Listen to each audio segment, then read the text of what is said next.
Please stop. Hello everyone, myself Meenakshi Dhiman from My Notes Coaching Classes Online and आज हम start करेंगे chemistry का बीएसपीआर theory. हमने पीछे हाइब्रिडाइजेशन देख लिया था, कैसे sigma bond pi bond calculate करना है।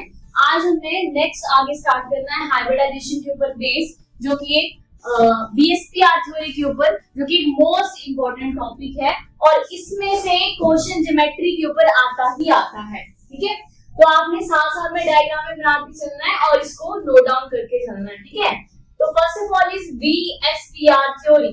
इसकी फुल फॉर्म क्या है?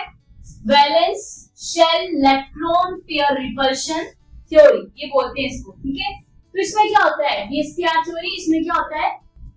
Shape of molecule depends on the number of valence shell electron. कि मॉलिक्यूल की कैसी शेप है वो डिपेंड करेगा उसमें कितने बॉन्ड पेयर प्रेजेंट हैं या लॉन पेयर प्रेजेंट है, मतलब उसके अंदर वैलेंस शेल इलेक्ट्रॉन कितने हैं वो उसके ऊपर बेस्ड होगा। ठीक है, दूसरा पॉइंट है the pair of electron present in valence shell repel each other. जो वैलेंस शेल में इलेक्ट्रॉन प्रेजेंट होंगे वो क्या होंगे? एक दूसरे से रिपल्शन शो करेंगे, वो एक दूसरे से रिपेल होंगे।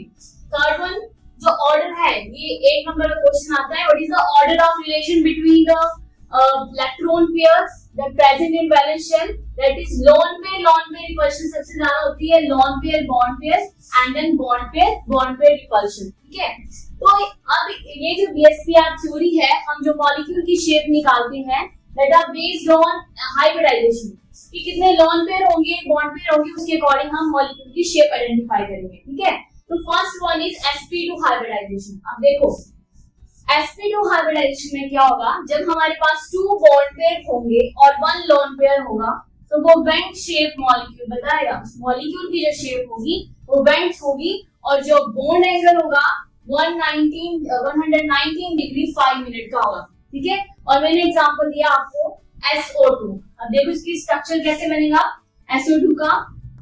ये देखो, ये मेरे पास ऑक्सीजन लगा दिया मैंने दो, और यहाँ एक लोन पेयर है। क्या आपके पास 2 बॉन्ड पेयर और 1 लोन पेयर शो हो रहा है? यस। तो ये कौन सी शेप बता रहा है? Went shape. क्या बता रहा है? Went shape. और इसमें हाइब्रिडाइजेशन जो है वो sp2 है। नेक्स्ट है हमारे पास अगली hybridisation, that is sp3। Yes, अब sp3 में क्या होगा? इसमें भी दो टाइप के मॉलिक्यूल होते हैं ना। तो पहला हमें NH3 लिया है, तो जब 3 बॉन्ड पेयर होंगे और 1 लोन पेयर होगा उसमें जो ज्योमेट्री बनेगी वो पिरामिडल होगी। और इसका जो एग्जांपल है वो अमोनिया है। कैसे? देखो, ये ammonia NH3 hydrogen hydrogen hydrogen, और यहाँ बना रही 1 लोन पेयर। इसकी जो शेप होगी वो पिरामिडल होगी, पिरामिड की तरह। ठीक है, तो जब हमारे पास देखो 1 2 3 लोन पेयर आ रहे हैं, सॉरी 3 बॉन्ड पेयर आ रहे हैं, एक लोन पेयर आ रहा है। ठीक है, तो इस पिरामिडल शेप आएगी। अब ऐसा ही एक वाटर में भी एग्जिस्ट होता है, इसमें भी शेप देखो, ये ज्योमेट्री हाइब्रिडाइजेशन के ऊपर बेस बता रही हूं मैं। जब हमारे पास 2 बॉन्ड पेयर होंगे और 2 ही लोन पेयर होंगे और इस जो हाइब्रिडाइजेशन है वो sp3 ही होगी, तो वो इसका एग्जांपल आता है हमारे पास वाटर। कैसे? ये ऑक्सीजन, 2 हाइड्रोजन, ये हमारे पास बॉन्ड पेयर की बता रहे हैं, और यहाँ हमारे पास 2 लोन पेयर। ठीक है, तो इस वाटर मॉलिक्यूल की जो शेप आती है ज्योमेट्री वो वी शेप आती है। कैसी आती है? V shape.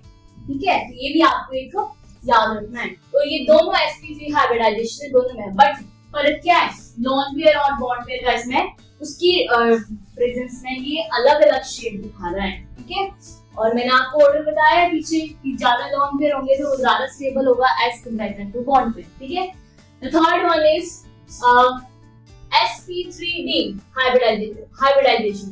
अब इसमें क्या होगा? हमारे पास 4 बॉन्ड पेयर होंगे और 1 लोन पेयर होगा। ठीक है, तो इसमें ज्योमेट्री, इसका एग्जांपल है SF4। इसमें सीसॉ झूला देखा है आपने, ऐसे ऊपर नीचे वो वाला, उसमें उस तरह की इसकी शेप होती है। और इसका जो बॉन्ड एंगल 289 डिग्री है 170। अब इसकी शेप कैसे देखो, ये SF4, ठीक है, वो यहाँ और ये यहाँ लोन पेयर है। ठीक है, ये SF4 करके बताया।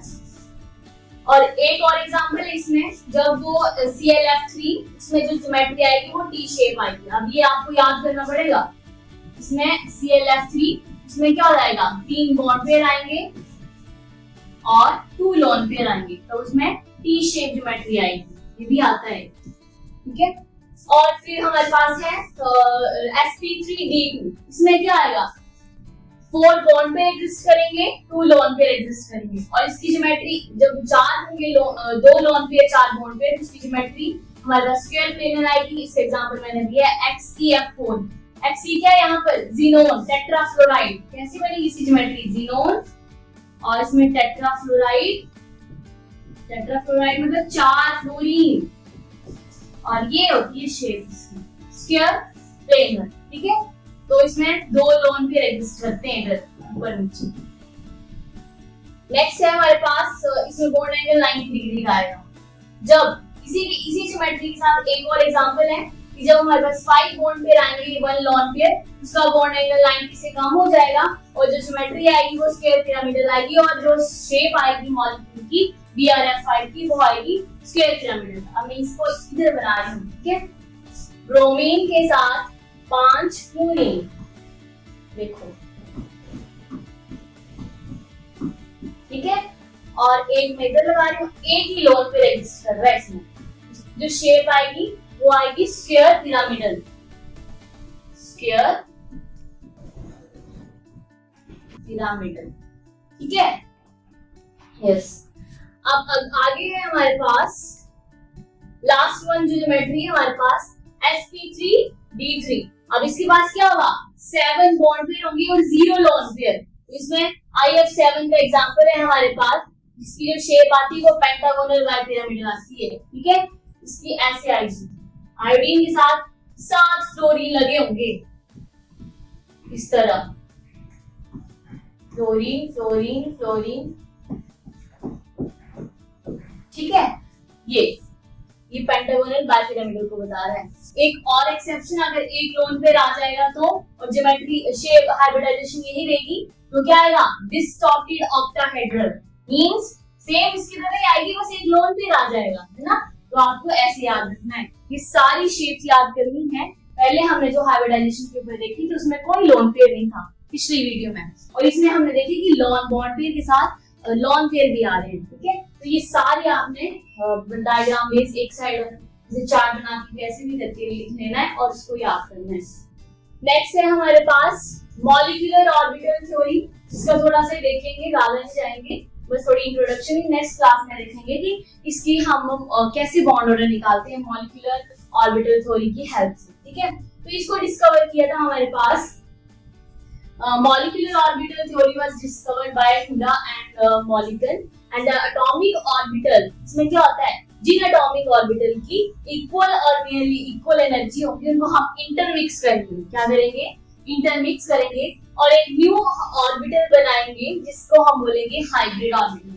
फॉर एग्जांपल मैंने SS लिया, ठीक है, अब इसको मैं इंटरमिक्स करूंगी तो S न्यू हाइब्रिड बनेगा। ठीक है, अगर मैंने एक S लिया है और एक मैंने p ऑर्बिटल ले लिया तो इसको इंटरमिक्स करूंगी तो sp बनेगा। ठीक है, तो न्यू हाइब्रिड ऑर्बिटल बनेगा जिसको बता रहा है।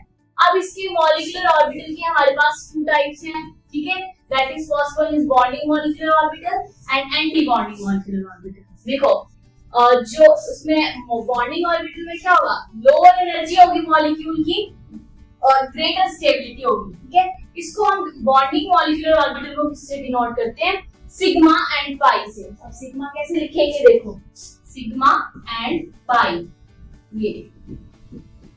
और एंटी बॉन्डिंग मॉलिक्यूलर ऑर्बिटल में क्या होगा, एनर्जी ज्यादा हो जाएगी मॉलिक्यूल की और स्टेबिलिटी लेस हो जाएगी। और वर्ड एंटी आ रहा है, इट मींस उसमें क्या करेंगे, वो इसका अपोजिट आ जाएगा, सिग्मा ही आएगा पर जिसके ऊपर स्टार आ जाएगा। इस तरह लिखने का इसका मेथड है। ठीक है, तो ये सिग्मा स्टार एंटी बॉन्डिंग को बता रहा है और पाई स्टार भी सी को बता रहा है। ठीक है, ये दोनों एंटी बॉन्डिंग में आते हैं। कल हम देखेंगे इसका कैसे हम बॉन्ड ऑर्डर निकालेंगे और इन दोनों मेथड से सिग्मा पाई जो है वहां पर यूज होता है। ठीक है, हाइब्रिडाइजेशन के अकॉर्डिंग हाइड्रोजन से लेके अप टू फ्लोरीन तक निकालेंगे हम लोग, और उसके लिए अलग अलग रूल्स हैं, पहले वो याद करने पड़ेंगे तब हम बॉन्ड ऑर्डर निकालेंगे। ठीक है, तो आज के लिए बस इतना ही। हमने देखा बैलेंस बॉन्ड थ्योरी, बीएसपीआर थ्योरी देखी और मॉलिक्यूलर ऑर्बिटल थ्योरी की कुछ हमने डेफिनेशंस देखी। ठीक है, so thank you, have a nice day, take care.